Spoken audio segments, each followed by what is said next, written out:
ITN പത്രവാർത്ത വായനക്കാർ, പത്രവാർത്ത കേൾക്കുന്ന ആൾക്കാർ. കാരണം എന്ന് വെച്ചാൽ ഇതിൽ നമ്മൾ പത്രവാർത്ത വായിക്കുന്നത് ക്ലബ് ഹൗസിലായതുകൊണ്ട് ആരും പരസ്പരം കാണില്ല, സംസാരം മാത്രമേ ഉള്ളൂ, നമ്മുടെ ശബ്ദം മാത്രമേ മറ്റുള്ളവർ കേൾക്കാറുള്ളൂ. അപ്പോൾ അങ്ങനെയുള്ള സമയത്ത് ഈ കാണുന്ന ആൾക്കാരൊക്കെ നമ്മൾ ക്ലബ് ഹൗസിൽ ഈ ബാഡ്ജ് കെട്ടിയിട്ട് അങ്ങോട്ടും ഇങ്ങോട്ടും നടക്കുന്ന ആൾക്കാരൊക്കെ നമ്മൾ നേരിട്ട് കാണാത്ത ആൾക്കാരായിരുന്നു. കഴിഞ്ഞ പ്രാവശ്യത്തെ വാർഷികത്തിനാണ് നമ്മൾ കുറേ ആൾക്കാരെ കണ്ടത്. ഈ സൈറ മേഡം തിരുവനന്തപുരത്താണ്, ശബ്ദത്തിലൂടെ മാത്രമാണ് നമ്മൾ കേട്ടത്, എറണാകുളം. അപ്പോൾ അവിടുന്ന് നമ്മൾ കാണുന്നത് ഇതുപോലൊരു പ്രോഗ്രാമിൽ വെച്ചാണ്. അതുപോലെയാണ് ഇപ്പോൾ നിങ്ങളെയും കണ്ടത്. ഇനി നിങ്ങൾക്കും നമ്മൾ ഈ വാട്സാപ്പിൻ്റെ ഗ്രൂപ്പ് നിങ്ങൾക്ക് അയച്ചു തരാം. അയച്ചു തന്നു കഴിഞ്ഞാൽ എന്ത് ചെയ്യണമെന്ന് വെച്ചാൽ രാവിലെ 7 മണിക്ക് ഇത് നിങ്ങൾ അമ്മമാർക്ക് അടുക്കള പണിയെടുക്കുന്ന സമയത്ത് ഇത് കേൾക്കാം. കുറച്ച് സമയങ്ങളിൽ ആരെങ്കിലും ഉണ്ടെങ്കിൽ നിങ്ങൾക്ക് പത്രവാർത്ത വായിക്കാൻ തയ്യാറുണ്ടെങ്കിൽ നമ്മളോട് പറഞ്ഞാൽ ഈ വായനേൻ്റെ ഒരു പത്രം നിങ്ങൾക്ക് തന്നിട്ട് ആ പത്രം വായിക്കാൻ പറ്റും. നിങ്ങൾ വീട്ടിൽ വരുന്ന ഏത് പത്രമാണോ അത് വായിക്കാൻ പറ്റും. ഇപ്പം നമ്മളിപ്പോൾ മനോരമ, മാധ്യമം, ദേശാഭിമാനി, അങ്ങനെ ദീപിക, അങ്ങനെ എല്ലാ പത്രവും വായിക്കുന്നുണ്ട്. അപ്പോൾ ഏതെങ്കിലും ഒരു പത്രം നിങ്ങൾക്ക് വായിക്കാൻ പറ്റുമെങ്കിൽ ഫ്രണ്ട് പേജ് വാർത്ത എന്നിട്ട് ഒരു പ്രാവശ്യം വായിക്കും, അതിന് ഉൾപേജ് വാർത്ത എന്നിട്ട് രണ്ടാമത്തെ പ്രാവശ്യം വായിക്കാം. അപ്പോൾ അതിൽ ഒന്നെങ്കിൽ ഫ്രണ്ട് പേജ് അല്ലെങ്കിൽ ഉൾപേജായിട്ട് നിങ്ങൾക്ക് വാർത്തയിൽ പങ്കെടുക്കാം. അപ്പോൾ നിങ്ങൾ സമയമുള്ളവർ ഇതിലേക്ക് പങ്കെടുക്കുക എന്ന് കൂടിയാണ് നിങ്ങളെ ഈ ക്ലബ് ഹൗസ് പ്രോഗ്രാമിലേക്കും കൂടി സ്വാഗതം ചെയ്യുന്നത്. ഓക്കെ, അധ്യക്ഷനായി ബാബുവേട്ടൻ വന്നിട്ടുണ്ടല്ലോ. ബാബുവേട്ടനെ ഞാൻ മൈക്ക് കൈമാറുന്നു. Thank U.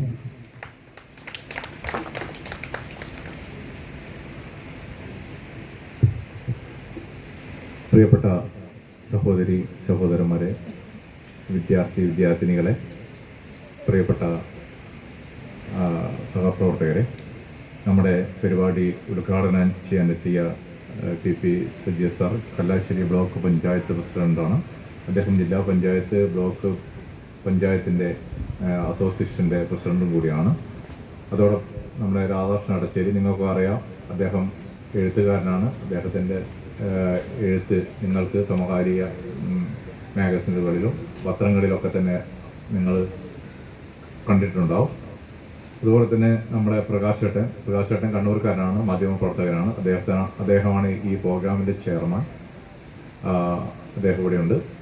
അപ്പം നമ്മളെ ഈ ഇന്ത്യൻ ട്രൂത്ത് എന്താണെന്നുള്ള കാര്യത്തെക്കുറിച്ച് നിങ്ങളോട് സ്വാഗതം പറഞ്ഞ് മനോഹരൻ സൂചിപ്പിച്ചു കഴിഞ്ഞു. ഒരു കോവിഡ് കാലത്താണ് ഞങ്ങൾ ഇവരെയൊക്കെ കണ്ടുമുട്ടുന്നത്. നിങ്ങൾക്കറിയാം, വീട്ടിൽ നിന്ന് പുറത്തിറങ്ങാൻ പറ്റാത്തൊരു സാഹചര്യത്തിൽ ആളുകൾക്ക് ആശയവിനിമയം നടത്താനും വാർത്തകൾ അറിയാനും വേണ്ടി നമ്മൾ ഒരു ആപ്പ്, ക്ലബ് ഹൗസ് എന്ന ആ ആപ്പിൽ കൂടിയാണ് ഇന്ന് ഇവിടെ കാണുന്ന പലരെയും നമ്മൾ അറിയുന്നതും കൂടിച്ചേരുകയും ചെയ്യുന്നത്. അപ്പോൾ ഇന്ത്യൻ ട്രൂത്ത് 1999 കോഴിക്കോടിൽ നിന്ന് പ്രസിദ്ധീകരിച്ചൊരു മാഗസിനായിരുന്നു. ആ മാഗസിൻ പിന്നീട് ഈവനിങ് പത്രവും വീക്കിലി ന്യൂസ് പേപ്പറും ഒക്കെ ആയിട്ട് പ്രസിദ്ധീകരിച്ച് പോരുകയാണ്. ഒരു മാധ്യമം സമൂഹത്തോട് എന്താണ് അതിൻ്റെ ഉത്തരവാദിത്വം എന്ന് കാണിച്ചു കൊടുക്കുന്നതോടൊപ്പം തന്നെ നാട്ടിലെ സാമൂഹ്യ വിഷയങ്ങൾ ഏറ്റെടുക്കുകയും നാട്ടിലെ സാമൂഹ്യ സാംസ്കാരിക മേഖലയെ പ്രോത്സാഹിപ്പിക്കാൻ വേണ്ട ഇടപെടലുകൾ നടത്തുകയാണ്. അതിൻ്റെ ഭാഗമായിട്ടാണ് നമ്മൾ ഇന്ന് നടക്കുന്ന കുട്ടികളുടെ ഒരു പ്രോഗ്രാം സംഘടിപ്പിക്കുന്നത്. കാരണം ട്രാഫിക് ബോധവൽക്കരണത്തിൻ്റെ ഭാഗമായിട്ടാണ് നമ്മൾ ചിത്രരചന മത്സരം സംഘടിപ്പിക്കുന്നത്. കാരണം നമുക്കറിയാം, ഓരോ ദിവസവും നമ്മുടെ മുന്നിലുള്ള പത്രങ്ങളിലും അതുപോലെ തന്നെ ന്യൂസ് ചാനലിലൊക്കെ നമുക്ക് അറിയാൻ കഴിയുന്ന നമ്മുടെ പ്രിയപ്പെട്ടവർ 18ഉം 10ഉം അതുപോലെ തന്നെ ഒരു 20-30 വയസ്സിലുള്ള യുവാക്കളാണ് ഇന്ന് വാഹനാപകടത്തിൽ മരണപ്പെടുകയും അപകടം പറ്റി വീട്ടിൽ മാത്രം ഒതുങ്ങിക്കൂടുന്ന അവസ്ഥയിലേക്ക് മാറുന്നത്. ആ ഒരു ടോപ്പിക് ഇട്ടുകൊണ്ടാണ് നമ്മൾ ചിത്രരചന സംഘടിപ്പിക്കുന്നത്. തിരുവനന്തപുരത്ത് നമ്മുടെ വിദ്യാഭ്യാസ മന്ത്രി ആയിരുന്നു കഴിഞ്ഞ വർഷം ഇതിൻ്റെ ഉദ്ഘാടനം ചെയ്തത്. അത് നമ്മൾ തുടർന്ന് പോരുന്ന ഒരു പ്രക്രിയ എന്ന രീതിയിൽ എല്ലാ ജില്ലയിലും നമ്മൾ ഇത്തരം പ്രോഗ്രാം സംഘടിപ്പിക്കുകയും സ്കൂളുകളിലും കോളേജുകളിലൊക്കെ തന്നെ ബോധവൽക്കരണ ക്യാമ്പുകൾ സംഘടിപ്പിച്ചു വരികയാണ്. ഞാൻ കൂടുതൽ സംസാരിക്കുന്നില്ല. നേരത്തെ വന്ന് ഇരുന്ന കുട്ടികളും രക്ഷിതാക്കളൊക്കെ ആയതുകൊണ്ട് ഞാൻ കൂടുതൽ പറയുന്നില്ല. അതിൻ്റെ ഭാഗമായിട്ടാണ് നമ്മൾ ക്വിസ് മത്സരവും കവിതാ രചനാ മത്സരങ്ങളൊക്കെ സംഘടിപ്പിക്കുന്നത്. എന്തായാലും കൂടുതൽ നമുക്കറിയാം, നിങ്ങളൊക്കെ നമ്പറുണ്ട്, അതിൽ കൂടി നമ്മൾ കൂടുതൽ ആശയങ്ങളും കാര്യങ്ങളൊക്കെ കൈമാറാം. അപ്പം നമ്മുടെ വൈകുന്നേരം വരെ നമ്മൾ പരിപാടിയുണ്ട്, രാത്രി 10 മണി വരെ. 3 മണിക്ക് ഇവിടെ എക്സലൻസ് അവാർഡ് അതുപോലെ തന്നെ കുടുംബസമൂഹം ഇതൊക്കെ നടക്കുന്നുണ്ട്. ആ പരിപാടിയും കൂടി നിങ്ങളെ സാന്നിധ്യം ഞങ്ങൾ പ്രതീക്ഷിക്കുകയാണ്, ക്ഷണിക്കുകയാണ്. അപ്പം ഈ പരിപാടി നമ്മൾ 12 മണിയാകുമ്പോഴേക്ക് നമുക്ക് അവസാനിപ്പിക്കേണ്ടതുണ്ട്. 2 മണിക്കൂറാണ് നമ്മൾ അതിൻ്റെ സമയം ക്രമീകരിച്ചിരിക്കുന്നത്. ചിത്രരചനാ മത്സരവും അതുപോലെ തന്നെ കവിത കഥ രചനാ മത്സരങ്ങളൊക്കെ തന്നെ അതൊക്കെ അതിൻ്റെ ജഡ്ജസ് നിങ്ങളോട് കൃത്യമായി കാര്യങ്ങൾ പറയും സ്റ്റാർട്ട് ചെയ്യുമ്പോൾ. എന്തായാലും ഈ ഉദ്ഘാടനം നിർവഹിക്കാൻ വേണ്ടി Kallassery block panchayat president P Saji സാറിനെ സ്നേഹപൂർവ്വം ക്ഷണിക്കുകയാണ്.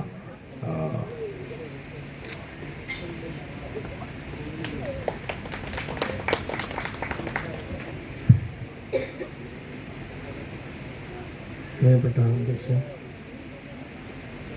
അതിവേദിയിലും സദസ്സിലുമിരിക്കുന്ന വിശിഷ്ട വ്യക്തിത്വങ്ങളെ, സഹോദരി സഹോദരന്മാർ, സുദീർഘമായൊരു പ്രസംഗം നടത്തുന്നില്ല. ഇവിടെ ഇന്ത്യൻ ട്രൂത്ത് എന്ന ഒരു സംഘടനയുടെ വാർഷികാഘോഷത്തിൻ്റെ ഭാഗമായിട്ടാണ് ഇത്തരത്തിലുള്ള പരിപാടി സംഘടിപ്പിക്കുന്നത്. ഇന്ന് രാവിലെയാണ്, എനിക്കല്പം പനിയുണ്ട്, അതുകൊണ്ട് ഇന്ന് മറ്റു പരിപാടികളൊന്നും ഏറ്റിട്ടില്ല. പക്ഷേ രാവിലെ ഒരു 9 മണിയാകുമ്പോഴാണ് പ്രകാശത്തെ വിളിച്ചിട്ട് പിന്നെ മേയറായിട്ടൊരു പരിപാടിയാണ് എന്ന് പറഞ്ഞപ്പോൾ ഒരു പക്ഷേ എനിക്ക് ഒരിക്കലും തള്ളാൻ പറ്റാത്ത ഒരാളാണ് പ്രകാശം. അതുകൊണ്ട് ഞാൻ പറഞ്ഞു ഇങ്ങനെ പരിപാടിയൊന്നും എനിക്കില്ല, കാരണം ഞാൻ ഇന്ന് രാവിലെ പോലെ റെസ്റ്റാണ് ഉദ്ദേശിച്ചത്. പക്ഷേ എന്തായാലും ഇങ്ങനൊരു ഘട്ടത്തിൽ വരാം എന്ന് പറഞ്ഞ് ഇവിടത്തേക്ക് മാത്രം വരുന്ന ഒരു നിലയാണ് എൻ്റെ. ഇവിടെ വന്നപ്പോൾ തീർച്ചയായും എനിക്കറിയുന്ന കുറേ മുഖങ്ങളും പരിചിതമായ ആൾക്കാരെല്ലാം തന്നെയാണ് പരിപാടിയിൽ പങ്കെടുക്കാൻ വന്നവരും രക്ഷിതാക്കളുമെല്ലാം. ഇവിടെ ഒരു പ്രധാനപ്പെട്ട നില, ഒരു പ്രത്യേകത എന്ന് പറയുന്നത്, ഞാനിവിടെ വരുമ്പോഴാണ് ഈ സംഘടനയെക്കുറിച്ച് കൂടുതൽ ഇപ്പോൾ അറിയുന്നത്. ക്ലബ് ഹൗസ് ഒരുപക്ഷെ കോവിഡ് ഘട്ടത്തിൽ ഞാനെല്ലാം ഉപയോഗിച്ച് ഒഴിവാക്കിയ ഒരു ആപ്പാണ്. കാരണം ഒരു വലിയ ബഹളം ഉണ്ടായിരുന്നൊരു ആപ്പാണ്. തീർച്ചയായും അതിനകത്ത് പത്രം വായിക്കുക, അതാണ് അതിൽ ഏറ്റവും കൗതുകമായി എനിക്ക് തോന്നുന്നത്. കാരണം പഴയ കാലഘട്ടങ്ങളിലെല്ലാം നമ്മുടെ ഈ ബീഡി തൊഴിലാളികളെല്ലാം അവർ പത്രം വായിച്ച്, ഒരാൾ വായിച്ചിട്ട് ആ വായിക്കുന്നവർക്ക് ബീഡി തെറുക്കുമ്പോൾ ഒരു ബീഡി മാറ്റിവെക്കുകയാണ് ചെയ്യുക എന്നൊക്കെയാണ് നമ്മൾ അറിഞ്ഞത്. അപ്പം അവർക്ക് കൂലിയുണ്ടാവും. കാരണം ബീഡി തെറിക്കുന്ന ആളുകൾക്ക് പണിയെടുക്കുമ്പോൾ തന്നെ പത്രത്തിൻ്റെ വാർത്തകളെല്ലാം കൃത്യമായി കേൾക്കാൻ പറ്റും. 2-3 പത്രങ്ങളെല്ലാം നമുക്ക് ഇന്ന് ആ നിലയിൽ എല്ലാ പത്രങ്ങളെയും വായിക്കുകയും അതിനെക്കുറിച്ച് വിശകലനം ചെയ്യുകയും അതൊരു കൂട്ടായ്മയായി രൂപപ്പെടുകയും ഇങ്ങനെയെല്ലാം മാറുകയും ചെയ്യുന്നു എന്നത്, അതിത്തരത്തിലുള്ള പരിപാടികൾ കൂടി സംഘടിപ്പിക്കുമ്പോൾ വ്യത്യസ്തമായ വിഷയങ്ങൾ ഏറ്റെടുത്ത്, ഇന്നിപ്പോൾ ഇവിടെ ട്രാഫിക്കുമായി ബന്ധപ്പെട്ടിട്ടുള്ള കാര്യം, ഞാനിന്നിപ്പോൾ വരുന്ന ഘട്ടത്തിൽ കേട്ടൊരു വാർത്ത, എൻ്റെ നാടിനടുത്ത് തന്നെ ഒരു ആക്സിഡൻറ്റിൽ ഒരു 23 വയസ്സുള്ള ചെറുപ്പക്കാരൻ, 2 ചെറുപ്പക്കാർ, 2 ആളുകൾ മരിച്ചു അല്ലേ. പക്ഷേ അവർ പോസ്റ്റ്മോർട്ടം പരിഹാരത്തിൽ നടന്നുകൊണ്ടിരിക്കുക. ഇത് കഴിഞ്ഞ് നമുക്കെല്ലാം അവിടെയാണ് പോകുന്നത്. നമ്മൾ ദൈനംദിനമായി കേട്ടുകൊണ്ടിരിക്കുന്ന വാർത്തകൾ, അത് എല്ലാം ഉണ്ട്. ആ നിലയിൽ നിൽക്കുമ്പോഴാണ് ഇത്തരത്തിലുള്ള ബോധവൽക്കരണങ്ങളുമെല്ലാം ആവശ്യമായി വരുന്നത്. ഇത്തരം ബോധവൽക്കരണങ്ങളെല്ലാം ഒരു ക്യാമ്പയിൻ്റെ ഭാഗമായി കൊണ്ടുവരികയും മാത്രമല്ല, ഇത്തരം രക്ഷിതാക്കളും കുട്ടികളുമെല്ലാം വായനയുടെ പ്രാധാന്യം, കാരണം നമ്മളിന്ന് വായനയുടെ പ്രാധാന്യം അല്ലെങ്കിൽ അറിവുകൾ തേടുന്ന യാത്രകൾ കുറച്ചുകൊണ്ടിരിക്കുക. അതുകൊണ്ടാണ് പലപ്പോഴും നമ്മളിന്ന് മൊബൈലിൽ നിന്നെല്ലാം അറിയുന്നുണ്ട്, പക്ഷെ അത് മാത്രം പോരാ. പ്രത്യേകിച്ച് പത്രവാർത്തകളും എല്ലാ പത്രങ്ങളും വായിക്കുക എന്നൊരു ശൈലിയിലേക്ക് രൂപപ്പെടും. പത്രവാർത്തകളെല്ലാം ശരിയുമല്ല. അതുകൊണ്ടാണ് പത്രവാർത്തകൾക്ക് ശേഷം വിശകലനവും ആവശ്യമാണ്. സ്വയം വിശകലനം നടത്തുകയും അതിൽ ശരിയേത് എന്ന് കണ്ടെത്തുകയും അങ്ങനെ സ്വന്തമായൊരു അഭിപ്രായം രൂപപ്പെടുത്തുകയും ചെയ്യുക എന്നതാണ് നാം ഓരോരുത്തരും ചെയ്യേണ്ടത്. അത്തരത്തിലുള്ളൊരു സംഘടന ഇത്തരത്തിൽ വ്യത്യസ്തമായ പരിപാടികളെല്ലാം സംഘടിപ്പിക്കുന്നു എന്നതിലേറെ സന്തോഷമുണ്ട്. ഒരുപാട് ക്യാമ്പയിൻ, പ്രത്യേകിച്ച് നമ്മുടെ കുട്ടികളെല്ലാം ഇവിടെയുണ്ട്. ലഹരിക്കെതിരായിട്ടെല്ലാം വലിയ ക്യാമ്പയിൻ ആവശ്യമായി വരുന്ന ഒരു സന്ദർഭമാണ്. നമ്മുടെ കുട്ടികൾ പോലും ലഹരിക്കും അതുപോലെ മറ്റ് മോശപ്പെട്ട പ്രവണതകൾക്കെല്ലാം, ലഹരി എന്ന് പറയുമ്പോൾ പിന്നീട് അതൊരു മോഷണമായിട്ടും പിന്നീടത് വീട്ടിലും നാട്ടിലും വേണ്ടാത്ത ആളുകളുമെല്ലാമായി നമ്മുടെ നാട്ടിലെല്ലാം മാറും. നേരത്തെ ഇത്തരം വാർത്തകളെല്ലാം കേട്ടുകൊണ്ടിരുന്നത് ദൂരെ നിന്നാണെങ്കിൽ ഇപ്പോൾ അടുത്ത വീട്ടിലുള്ള ആളുകളുടെ പേരും പിന്നീട് സ്വന്തം വീട്ടിലും സ്വന്തം കുടുംബത്തിലുമെല്ലാം അങ്ങനെ വരാൻ തുടങ്ങിയ ഒരു സാഹചര്യത്തിൽ വളരെ ജാഗ്രതയോടുകൂടി നാം ഇടപെടേണ്ടതുണ്ട്. അത്തരം ക്യാമ്പയിനകത്തെല്ലാം ഇത്തരം സംഘടനകളുടെ പ്രവർത്തനങ്ങൾ ഏറെ മാതൃകയാണ്. നമ്മളത് വ്യാപിപ്പിക്കേണ്ടതുണ്ട്. അത്തരം പ്രവർത്തനങ്ങൾക്ക് നേതൃത്വം കൊടുക്കുന്ന ഇന്ത്യൻ ട്രൂത്ത് എന്ന ഈ സംഘടനയെ ഏറെ അഭിനന്ദിക്കാൻ ഈ അവസരം ഉപയോഗപ്പെടുത്തുകയാണ്. നിങ്ങളെല്ലാം ഇതിൻ്റെ ഭാഗമായി നമുക്ക് ഇന്ന് ചിത്രരചന മത്സരവും മറ്റ് സാഹിത്യ പരിപാടികളെല്ലാം ഉണ്ട്. ഇത്തരം പരിപാടികളെല്ലാം ഈ പരിപാടിയിൽ പങ്കെടുക്കാനും ഇവിടെ നിങ്ങളോട് സംവദിക്കാനും ഈ വേദി എത്താനും സാധിച്ചതിൽ അതിയായ സന്തോഷവും കടപ്പാടും രേഖപ്പെടുത്തിക്കൊണ്ട് മറ്റ് ദീർഘമായ ഒരു പ്രസംഗത്തിലേക്ക് ഈ സമയം പോകുന്നില്ല. പ്രത്യേകിച്ച് പ്രസംഗത്തിൻ്റെ ഒരു അവസരമല്ല. കാരണം നിങ്ങളെല്ലാം വന്നത് പെട്ടെന്ന് തന്നെ മത്സരത്തിൽ പങ്കെടുത്ത് പോകാനാണ്. അതുകൊണ്ട് കുട്ടികളെല്ലാം മത്സരത്തിന് വേണ്ടി തയ്യാറായിരിക്കുകയാണ്. അതുകൊണ്ട് മറ്റ് പ്രസംഗങ്ങൾ നടത്താതെ ഏറെ സന്തോഷത്തോടെ ഏറെ അഭിമാനത്തോടെ ഈ പരിപാടി ഉദ്ഘാടനം ചെയ്ത് അറിയിക്കുന്നു. എൻ്റെ വാക്കുകൾ ഉപസംഹരിക്കുന്നു. നന്ദി, നമസ്കാരം.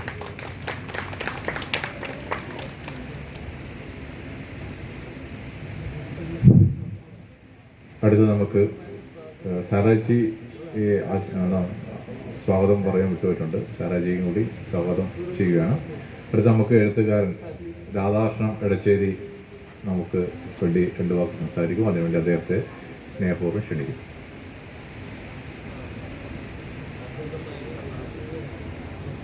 ബഹുമാനപ്പെട്ട അധ്യക്ഷൻ ബാവട്ടൻ, ഉദ്ഘാടനം നിർവഹിച്ച ഷജീവ്, എല്ലാവർക്കും ഒരു നല്ലൊരു ദിവസം നേരുന്നു. കുട്ടികളാണ് നമ്മുടെ മുമ്പിലുള്ളത്. അവരുടെ മത്സരങ്ങളാണ്. മത്സരം എന്നതിനപ്പുറം പങ്കെടുക്കുക എന്നുള്ളതാണ് അതിൻ്റെ ഒരു പ്രാധാന്യം. നല്ല ഒരു മണിൽ മാത്രമേ നമുക്കറിയൂ ഒരു നല്ലൊരു വിത്ത് മുളച്ച് നല്ലൊരു ചെടിയായി മാറുകയാണ്, ഒരു മരമായി മാറുകയാണ്. അനുകൂലമായ സാഹചര്യത്തിൽ കൂടെ കടന്നു പോകുമ്പോഴാണ് ഏതൊരു വസ്തുവും നന്നായി മാറുന്നത്. ഈ വേദിയിൽ തന്നെ നമുക്ക് മുന്നോട്ട് വെച്ച ഈ സർഗാത്മകമായ ഇടങ്ങൾ, കഥയായാലും കവിതയായാലും ചിത്രമൊക്കെ നിങ്ങളുടെ കഴിവിനെ പരിപോഷിപ്പിക്കുന്നതാണ്. ഒരു മുല്ലയും റോസും വിടരുന്നത് ഒരേപോലെയല്ല, 2 തരത്തിലാണ്. ഒരേ സമയമല്ല വിടരുന്നത്. പക്ഷെ രണ്ടിനും രണ്ടിൻ്റേതായ ഗുണങ്ങളുണ്ട്. അപ്പം അനുകൂലമായ സാഹചര്യത്തിൽ മാത്രമേ നമുക്ക് നമ്മുടെ സർഗാത്മകതയെ കൊണ്ടുപോകാൻ സാധിക്കുകയുള്ളൂ എന്നാണ് ഞാൻ അർത്ഥം.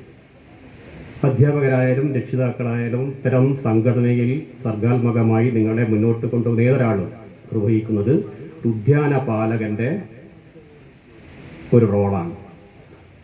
ഒരു പൂന്തോട്ടത്തിലെ പൂക്കളോടെയും കിളികളെയും ഒക്കെ ശലഭങ്ങളെയും ഒക്കെ ഒരു ഉദ്യാനപാലകൻ എങ്ങനെയാണോ സംരക്ഷിക്കുന്നത്, അതുപോലെ നിങ്ങളുടെ എല്ലാവിധ സർഗാത്മകതയെയും ഉയർത്തിക്കൊണ്ടുവരാൻ ഇത്തരം ഉദ്യാനപാലകർക്ക് മാത്രമേ സാധിക്കുകയുള്ളൂ.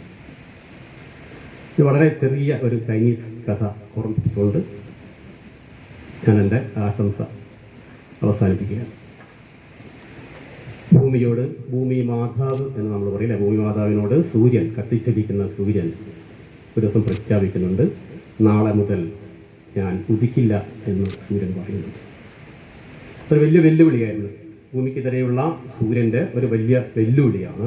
ഞാൻ നാളെ മുതൽ ഉദിക്കില്ല. നമുക്കറിയാം, ഉദിക്കാതിരുന്നാൽ ലോകം ഇരുട്ടിലേക്ക് പോകും അല്ലേ? ഇരുട്ട് എന്നുള്ളത് നമ്മുടെ നാടിനും രാജ്യത്തിനും ഒക്കെ അപകടമാണ്, നമുക്കറിയാം.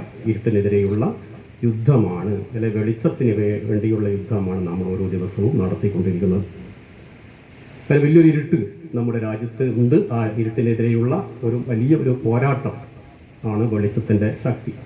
അപ്പോൾ അങ്ങനെ ഇരുട്ടിലേക്ക് ഈ ഭൂമിയെ നയിക്കാൻ ഞാൻ ഇരുട്ട് തന്നിരിക്കുന്നു, നാളെ മുതൽ ഉണ്ടാകില്ല എന്ന് സൂര്യൻ വെല്ലുവിളിച്ചപ്പോൾ ഭൂമി മാതാവ് ഒന്ന് സങ്കടപ്പെടുകയും, എന്നാൽ ഈ സങ്കടത്തിൽ നിന്ന് ഭൂമിയെ ഉണർത്തിക്കൊണ്ടിരുന്നത് വലിയവരൊന്നല്ല, ഒരു ചെറിയ ഒരു മിന്നാമിനിയാണ്. ഒരു മിന്നാമിനിങ് ഒരു ചെടിയുടെ പുറകിൽ നിന്നും ഉയർന്ന് ആകാശത്തേക്ക് ഉയരുകയും അത് രണ്ടായി മാറുകയും 300, 1000 കണക്കിന് ലക്ഷങ്ങൾ, കോടികളായി മാറുകയും ചെയ്യുന്ന മിന്നാമിനി കൂട്ടങ്ങൾ ഭൂമിയോട് പറയുന്നുണ്ട്, സൂര്യൻ പോകുന്നുണ്ടെങ്കിൽ പോകട്ടെ, ഞങ്ങളുണ്ട് വെളിച്ചം നൽകാൻ.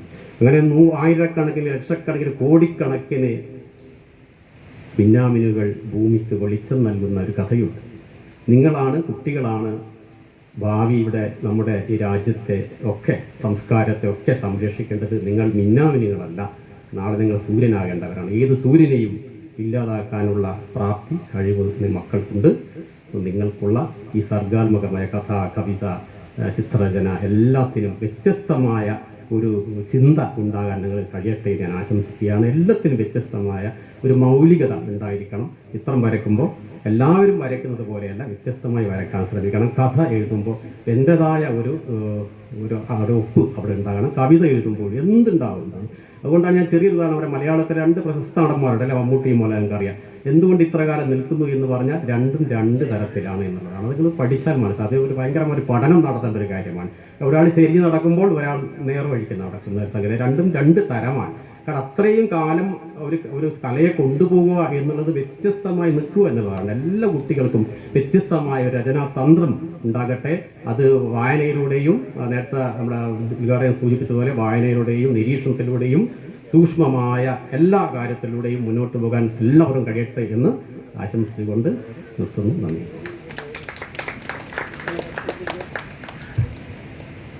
രണ്ട് വാക്ക് ആശംസ സൈറ ബീകം കാസിം നമ്മളോട് സംസാരിക്കും. അതിനുവേണ്ടി അവരെ സ്നേഹപൂർവ്വം ക്ഷണിക്കുന്നു.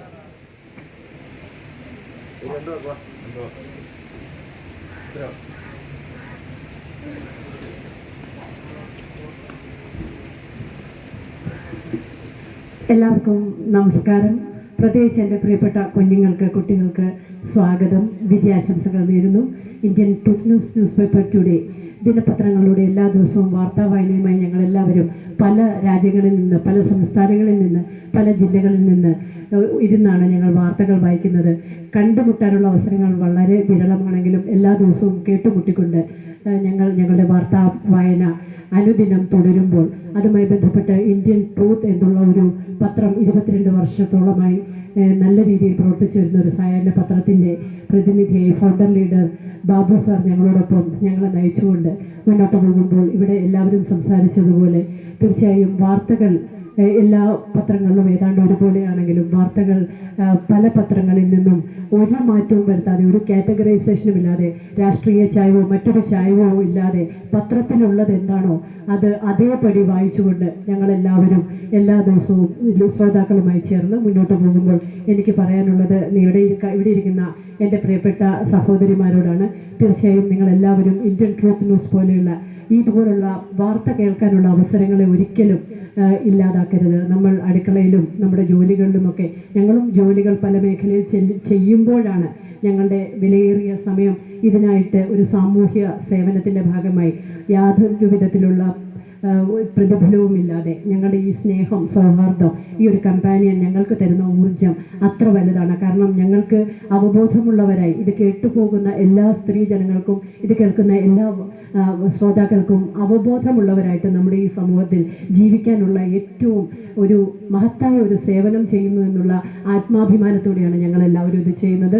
തീർച്ചയായും ഇവിടെയുള്ള കുട്ടികളോട് എനിക്ക് പറയാനുള്ളത്, നമ്മൾ വായിക്കുക, അതുപോലെ തന്നെ വായനയിലൂടെ നമ്മൾക്ക് വളരെയധികം ഇമ്പ്രൂവ്മെൻ്റ് ഉണ്ടാവും നമ്മുടെ ലൈഫിലും നമ്മുടെ മൈൻഡിലും നമ്മുടെ സ്വഭാവ രൂപീകരണത്തിലും സൊസൈറ്റിയിൽ ഒരു തലയുയർത്തി നിൽക്കാവുന്ന രീതിയിലുള്ള കാര്യങ്ങളെ അപഗ്രഥിച്ചുകൊണ്ട് നമുക്ക് മുന്നോട്ട് പോകുമ്പോൾ ഇന്ന് എന്താണ് ലോകത്ത് നടന്നത്, ഇന്ന് എന്താണ് കൊച്ചു കേരളത്തിൽ നടന്നത്, നമ്മുടെ ചുറ്റും എന്താണ് നടന്നെന്ന് അവബോധമില്ലാതെ ധാരാളം സ്ത്രീകൾ അടുക്കളയിൽ മാത്രം ഒതുങ്ങുമ്പോൾ, അടുക്കളയിൽ മാത്രം ഒതുങ്ങേണ്ടവരല്ല സ്ത്രീകൾ.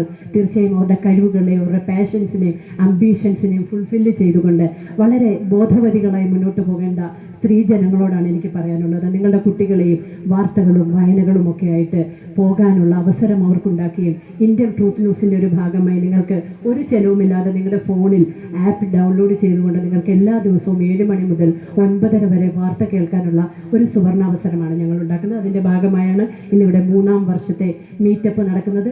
നിങ്ങളെ എല്ലാവരെയും ഞങ്ങൾ ആ ഒരു സംരംഭത്തിലേക്ക് സ്വാഗതം ചെയ്യുകയും ഇനിയുള്ള ദിനങ്ങളിൽ ഞങ്ങളോടൊപ്പം ചേർന്ന് നിൽക്കാനും ഇതുപോലുള്ള പരിപാടികളിൽ ഞങ്ങളോടൊപ്പം ഉണ്ടാവാനും ഇന്നത്തെ പരിപാടികളിൽ ആദ്യന്തം ഞങ്ങളോടൊപ്പം ഈ സന്തോഷ നിമിഷങ്ങൾ ഉണ്ടാവാനും ഞാൻ നിങ്ങളെ എല്ലാവരെയും എൻ്റെ വ്യക്തിപരമായ പേരിലും ITNൻ്റെ പേരിലും ഹൃദയപൂർവ്വം സ്വാഗതം ചെയ്യുകയും തീർച്ചയായും ഇന്ന് ഇവിടെ എത്തിയിരിക്കുന്ന കുരുന്നുകൾക്ക് കുട്ടികൾക്ക് വളരെ അഭിമാനം തോന്നുന്നു, സന്തോഷം തോന്നുന്നു. പാരൻസ് ഈ ചൂടിലും ഈ കുട്ടികളുമായിട്ട് ഇവിടെ ഒരു കോമ്പറ്റീഷന് വേണ്ടിയിട്ട് എത്തുമ്പോൾ അവരുടെ മനസ്സിൻ്റെ ആഗ്രഹമാണ് ഒരു കുട്ടി ജനിച്ചു കഴിയുമ്പോൾ ഒരു അമ്മയുടെ ആകുലതയാണ് ആ കുട്ടിയെ നല്ല രീതിയിൽ മുന്നോട്ട് നയിച്ചു കൊണ്ടുപോകുക എന്നുള്ളത്. ഇവിടെ എത്തിയ എല്ലാ മാതാപിതാക്കളും അതാണ് ഇവിടെ ചെയ്തിരിക്കുന്നത്. ഞാൻ നിങ്ങൾക്ക് എല്ലാവർക്കും ഒരു ബിഗ് സല്യൂട്ട് നൽകുന്നു. തീർച്ചയായും നിങ്ങളുടെ കുട്ടികളുടെ കലാപരമായ കഴിവുകളെയും അതുപോലെ തന്നെ വായനയിലെ ഒരു അവബോധവും ഉണ്ടാക്കിക്കൊണ്ട് കുട്ടികളെ കൂടുതൽ ഭാഷയെ സ്നേഹിച്ചുകൊണ്ട് മുന്നോട്ട് പോകാനായിട്ട് നിങ്ങൾ ഒരു താങ്ങായി അവരുടെ ഒപ്പം നിൽക്കുമ്പോൾ ഭാഷയുമായി ബന്ധപ്പെട്ട ധാരാളം തൊഴിലവസരങ്ങളും ഒപ്പം മലയാളത്തെ മാനിച്ചുകൊണ്ട് മറ്റുള്ള ഭാഷകൾ കേവലം ധാത്രിമാർ മർത്യനു പെറ്റമ്മ തൻ ഭാഷ താൻ നമ്മുടെ ഭാഷയെ സ്നേഹിക്കാനും അതിനെ ആദരവോടെ കൈകാര്യം ചെയ്യാനും അക്ഷരസ്ഫുടതയോടുകൂടി മലയാളത്തെ പ്രയോജനപ്പെടുത്താനും സംസാരിക്കാനും ഉണ്ടാകുമ്പോഴാണ് മലയാളി എന്ന നിലയിൽ നമുക്ക് അഭിമാനിക്കാൻ സാധിക്കുകയുള്ളൂ എന്ന് മാത്രം ഓർമ്മപ്പെടുത്തിക്കൊണ്ട് ഇവിടെ വന്ന നമ്മളോടൊപ്പം സംവദിച്ച ഇവരൊക്കെ പറഞ്ഞ കാര്യങ്ങൾ ഇപ്പോൾ സൂര്യനായി നിൽക്കേണ്ട കുഞ്ഞുങ്ങൾ വെറും മിന്നാമിന്നികളായി നിൽക്കാതെ സൂര്യനായി നിൽക്കാൻ എല്ലാവർക്കും ഇടയാവട്ടെ. അതിനുള്ള ഒരു ഊർജം ഈ മാതാപിതാക്കൾ നിങ്ങളുടെ കുട്ടികൾക്ക് നൽകുകയും കുട്ടികളെല്ലാം മികച്ച നിലവാരത്തിലുള്ള ഭാഷയെ സ്നേഹിച്ചുകൊണ്ട് ഉന്നത തലങ്ങളിൽ എത്തട്ടെ എന്നവരുടെ കലാപരമായ കായികപരമായ കഴിവുകളെല്ലാം നല്ല രീതിയിൽ അവരുടെ ജീവിതത്തിലുടനീളം അവർക്ക് പ്രോസ്പെരിറ്റിയിലേക്ക് കൊണ്ടുവരാൻ സാധിക്കട്ടെ എന്നും ആത്മാർത്ഥമായിട്ട് ആഗ്രഹിച്ചുകൊണ്ട് ഇന്നെത്തിയിരിക്കുന്ന എല്ലാ കൂട്ടുകാർക്കും വിജയാശംസകൾ നേരുന്നു. വിജയത്തെ സ്പോർട്സ്മാൻ സ്പിരിറ്റിൽ മാത്രം എടുക്കുക, പങ്കെടുക്കുക എന്നുള്ളതാണ് ഏറ്റവും പ്രധാനം. ഞാൻ കുട്ടികളോട് എടുത്തു പറയുന്നു, പങ്കെടുക്കുന്നവരാണ് അഭിമാനികൾ. അതിൽ വിജയം പരാജയം എന്തായാലും ഉണ്ടാകും. ഇതൊരു പരാജയമല്ല, നിങ്ങൾക്ക് എല്ലാവർക്കും ഇവിടെ വിജയമാണ് കിട്ടുന്നത്. പിന്നെ 1, 2, 3 സ്ഥാനങ്ങളൊക്കെ കൊടുക്കേണ്ട സാഹചര്യത്തിൽ പലപ്പോഴും പലരും പുറകോട്ട് പോകും. അതിലാരും വേദനിക്കരുത്. ഇനിയും നമ്മുടെ ജീവിതത്തിൽ ഇഷ്ടംപോലെ കോമ്പറ്റീഷൻസിൽ പങ്കെടുക്കാനുള്ള ഒരു ആർജവം ഇന്നത്തെ ഈ ദിനം നിങ്ങൾക്ക് എല്ലാവർക്കും നൽകട്ടെ. എല്ലാവർക്കും എല്ലാ നന്മകളും ആശംസിക്കുന്നു. സ്റ്റേജിലിരിക്കുന്ന ഡയസിലിരിക്കുന്ന എല്ലാ വിശിഷ്ട വ്യക്തികളോടുമുള്ള ആദരം അറിയിക്കുന്നു. നല്ല നല്ല കാര്യങ്ങൾ അവരിൽ നിന്ന് നമുക്ക് കേൾക്കാൻ സാധിച്ചു. എന്തായാലും ഇന്ത്യൻ ട്രൂത്ത് ന്യൂസിൻ്റെ ഈ സബരിയിൽ ഭാഗമായ നിങ്ങളെല്ലാവരെയും വളരെ നന്ദിയോടെ ഞാൻ ആശംസകൾ അറിയിച്ചുകൊണ്ട് എൻ്റെ വാക്കുകൾ ഉപസംഹരിക്കുന്നു. നന്ദി. Thank you all. അടുത്തതിന് ഒരാളോട് സംസാരിക്കൂ. അടുത്ത് നമ്മുടെ പരിപാടി മത്സര പരിപാടിയിലേക്ക് പോവാം. നമ്മുടെ ഈ പ്രോഗ്രാമിൻ്റെ സാഹസംഘം ചെയർമാൻ പ്രകാശ് ചേട്ടൻ 2 വാക്ക് നിങ്ങളോട് സംസാരിക്കുക. അതിനുവേണ്ടി അദ്ദേഹത്തെ സ്നേഹപ്പെട്ടിരിക്കും.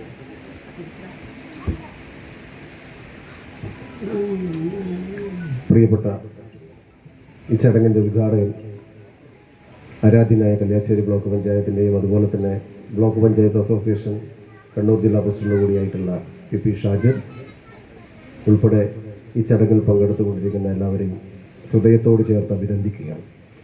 കാരണം ഇന്നത്തെ ഈ ചടങ്ങിൻ്റെ ഉദ്ഘാടകനായി നിശ്ചയിച്ചത് കണ്ണൂർ കോർപ്പറേഷൻ മേയർ മുസ്ലിം മഠത്തിനെയാണ്. അദ്ദേഹം വരാമെന്ന് ഇന്നലെ വൈകിട്ട് വരെ ഉറപ്പ് തന്നതാണ്. ഇന്ന് രാവിലെ ഞാൻ വിളിക്കുമ്പോഴാണ് അദ്ദേഹം പറയുന്നത്, ഞാൻ അടിയന്തരമായി മറ്റൊരു സ്ഥലത്തേക്ക് പോകാനുള്ളതൊന്നും പരിപാടിക്ക് എത്താനാവില്ല. ഒരു പരിപാടി സംഘടിപ്പിക്കുമ്പോൾ അതിൻ്റെ ഉദ്ഘാടകനായി നിശ്ചയിച്ച ഒരാൾ അവസാനഘട്ടമില്ലാതിരിക്കുമ്പോൾ ഉണ്ടാകുന്നൊരു വെപ്രാളം അതിൻ്റെ സംഘാടകർക്ക് മാത്രമേ ബോധ്യപ്പെടുള്ളൂ. ശരിക്കും നമ്മുടെ ഇടനെഞ്ചിങ്ങനെ പെടുകയായിരുന്നു. എല്ലാവരെയും വിളിച്ചു ചേർത്ത് നമ്മൾ ഇത്ര നല്ലൊരു പരിപാടി, ആ കുട്ടികളെയൊക്കെ നല്ലൊരു പാതയിലേക്ക് നയിക്കാൻ രക്ഷിതാക്കൾ ഉൾപ്പെടെ സന്നദ്ധരായി ഇവിടെ എത്തുമ്പോൾ നമ്മൾ പ്രതീക്ഷിച്ച ഒരാൾ ഇല്ലാതിരിക്കുമ്പോൾ ഉണ്ടാകുന്നൊരു വേദന.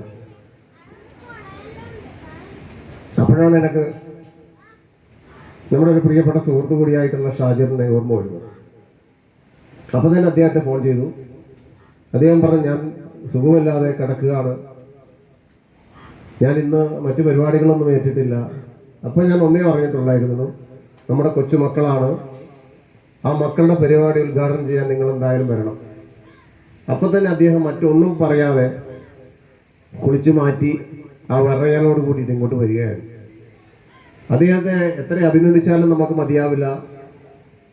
ഒരു സാമൂഹ്യ പ്രതിബദ്ധതയോടുകൂടി അദ്ദേഹം ഇടപെടുന്ന ഒരു രീതിയാണ് നമ്മുടെ മുന്നിൽ ഇപ്പോൾ സംജാതമായിരിക്കുന്നത്.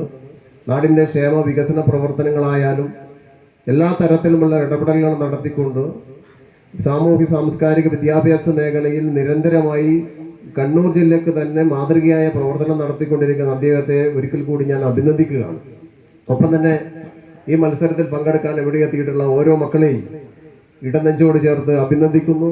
അതിലേറെ ഈ മക്കളെ ഇവിടെ എത്തിക്കാൻ, അവരെ ഈ മത്സരങ്ങൾക്കൊക്കെ പ്രാപ്തരാക്കിയിട്ടുള്ള രക്ഷിതാക്കളെയും സ്നേഹത്തോടെ ഇടനെഞ്ചോട് ചേർത്ത് ഒരിക്കൽ കൂടി അഭിനന്ദിച്ചുകൊണ്ട് ഈ ചടങ്ങിന് എല്ലാ ഭാവുകളും ചേർന്ന് ഞാൻ നിർത്തുകയാണ്. നിങ്ങൾ ചെയ്യുന്ന ഒരു കർത്തവ്യം എന്നത് ഈ ലോകത്തിന് മുന്നിൽ നിങ്ങളുടെ ഒരു വരവുണ്ട്, അല്ലെങ്കിൽ നിങ്ങളൊരു ചിത്രം കൊണ്ട് ഈ ലോകത്തെ തന്നെ അടയാളപ്പെടുത്താൻ പറ്റുന്ന ഏറ്റവും കഴിവുള്ളവരാണ് നിങ്ങൾ എന്ന് നിങ്ങൾ ഓരോരുത്തരും തിരിച്ചറിഞ്ഞിട്ടുണ്ടാവും. അതിന് നിരന്തരം വഴിയൊരുക്കുന്നത് രക്ഷിതാക്കളാണ്. നമ്മൾ ഒന്നോർക്കുക, മുമ്പ് ഈ ആണവായുധ പ്രയോഗം നടത്തിയപ്പോൾ ലോകത്തിന് മുന്നിൽ അതിൻ്റെ ആകെ പ്രതീകമായ ഒരു ചിത്രമുണ്ടായിരുന്നു. ഒരു നഗ്നയായ ഒരു പെൺകുട്ടി ഈ ലോകത്തോട് കരഞ്ഞുകൊണ്ട് പറയുന്ന, അല്ലെങ്കിൽ ഓടിപ്പോകുന്ന ഒരു ചിത്രം. അന്ന് വരെ ലോകം കണ്ടിട്ടുള്ള വെച്ച് ഏറ്റവും ഭയാനകവും ബീഭത്സവുമായിട്ടുള്ള ആണവായുധ പ്രയോഗത്തിൻ്റെ ജീവിക്കുന്ന രക്തസാക്ഷി, അല്ലെങ്കിൽ ലോകത്ത് എക്കാലത്തെയും ഒരു ഭീകര രൂപമായി, അല്ലെങ്കിൽ ആ ഭീകര പ്രയോഗമായി നമുക്ക് ചൂണ്ടിക്കാണിക്കാൻ പറ്റുന്ന ഒറ്റ ക്ലിക്ക്. അതുപോലെ തന്നെയാണ് നമ്മുടെ ചിത്രം വരയുടെ കാര്യത്തിൽ നമ്മുടെ മക്കളുടെ കൈവിരലുകൾ നാളെ ഈ ലോകത്തിന് സൃഷ്ടിക്കാൻ പോകുന്ന അത്ഭുതങ്ങൾ, അല്ലെങ്കിൽ ഓരോ യാഥാർത്ഥ്യങ്ങൾ ഒറ്റ വരയിൽ തൻ്റെ ഒരു 2 വിരൽ കൊണ്ട് ഈ ലോകത്തെ വരച്ചു കാണിക്കാൻ പറ്റുന്ന, അല്ലെങ്കിൽ അടയാളപ്പെടുത്താൻ പറ്റുന്ന വലിയ നിലയിലേക്ക് കടന്നു പോകുന്ന ഈ എല്ലാ മക്കൾക്കും വിജയാശംസകൾ നേർന്നുകൊണ്ട് ഞാൻ നിർത്തുകയാണ്. എന്നെ സേവിച്ചിട്ടുള്ള നിങ്ങൾ എല്ലാവരെയും സ്നേഹത്തോടെ ഇടനെഞ്ചോട് ചേർത്ത് അഭിനന്ദിച്ചുകൊണ്ട് ഒരിക്കൽ കൂടി എല്ലാവർക്കും വിജയാശംസ നേരുന്നു. സ്നേഹത്തോടെ എല്ലാവർക്കും അഭിനന്ദനം അർപ്പിച്ചുകൊണ്ട് ഞാൻ നിർത്തുകയാണ്.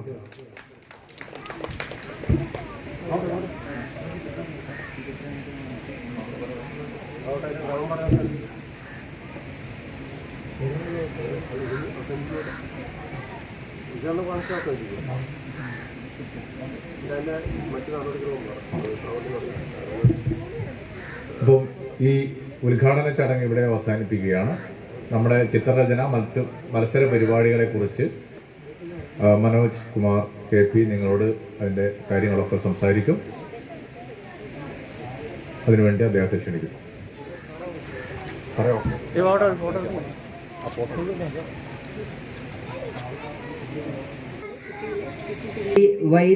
വൈദേഹി